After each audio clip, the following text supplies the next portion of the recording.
چنانچہ روایت ہے حضرت ابو ہریرہ سے، فرماتے ہیں فرمایا رسول اللہ صلی اللہ علیہ وسلم نے، جو جھوٹی باتیں اور برے کام نہ چھوڑے تو اللہ تعالیٰ کو اس کے کھانا پانی چھوڑ دینے کی پرواہ نہیں۔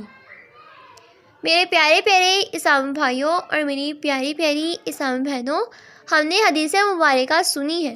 یہاں جھوٹی بات سے مراد ہر ناجائز گفتگو ہے۔ جھوٹ، بہتان، غیبت، چغلی، تہمت، گالی، لعن طعن وغیرہ سب، جن سے بچنا فرض ہے۔ اور برے کام سے مراد ہر ناجائز کام ہے، آنکھ کا ہو یا کان کا ہو یا پاؤں وغیرہ کا، چونکہ زبان کے گناہ دیگر اعضاء کے گناہوں سے زیادہ ہیں، اس لیے ان کا علیحدہ ذکر فرمایا۔ یہ حدیث بہت جامع ہے، یعنی 2 جملوں میں ساری چیزیں بیان فرما دی گئی۔